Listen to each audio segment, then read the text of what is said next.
Hi, my name is Elena Sakach. I'm from Chicago, Illinois. I'm a sophomore at the College of William and Mary studying finance. I'll be directing the Farm to Pharma Committee, which is a Merck Executive Board Committee for ANMA.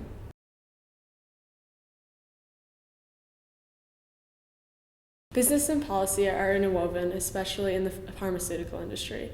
One example of this is research and development, taking a drug all the way from research and development through the drug pipeline to the point where it gets to the stores. So you can be working on a drug really hard, you can research it, you have the idea in mind, and then when you go to implement it, it has to be approved by the FDA. And a lot of times the FDA does not approve drugs, and this causes a lot of overhead costs for pharmaceutical companies. And so as a businessman or woman, you need to understand how that affects your business. And so that means you're going to have to raise the drug prices of the drugs that do make it onto the shelves in stores. So that's just one way in which drug policy is kind of interwoven with a government structure. The FDA plays a major role in the entire drug pipeline process. So another aspect of government and pharmaceutical companies working together is through lobbying groups. Lobbying groups play a major role in the pharmaceutical industry, and basically their role is to advocate for the pharmaceutical industries to the government. Through the lobbyists, they're able to further understand what's coming their way so they can increase their research and development in the right direction. I would like my delegates to learn more than just the three major topics that are going to be in the background guide. It's more about gaining a broader and deeper understanding of the intersection of business and government, and specifically the challenges that the pharmaceutical industry faces, since it's unique compared to other industries. In addition to that, they'll have a takeaway of kind of what it's like to be on a business board. It's a very different structure than being in a governmental agency, and understanding how that works and how a business board plays into the overarching structure of a business. Hi, my name is Emily Walker. I'm a junior from Arlington, Virginia. I'm double majoring in government and psychology, and I'll be crisis directing the Merck Board of Directors.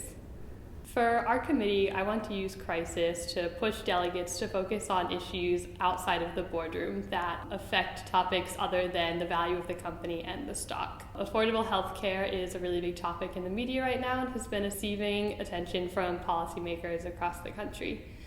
I want delegates to have to work with insurance companies to provide their products at the most affordable price so that they're accountable to the consumers. I want delegates to utilize their portfolio powers to the fullest extent, and basically how you would operate in any other crisis committee. A lot of the positions we have on the board of directors, those people also have positions on boards of other companies and can bring in their knowledge and expertise from other arenas to the Merck board of directors. There are also positions that specifically deal with working with groups like the FDA and other governmental organizations, and working with employees and working with outreach with consumers.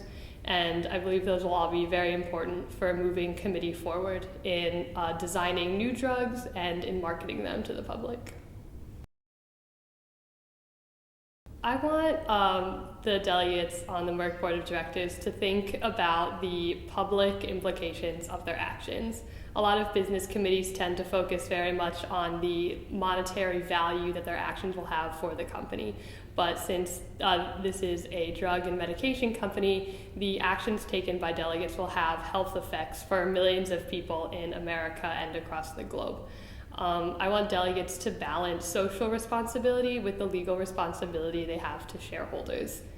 And I want delegates to focus a lot on policy, especially working with the FDA and the DEA, how sometimes those organizations have conflicting goals, and how Merck can balance the needs and wants of all involved parties.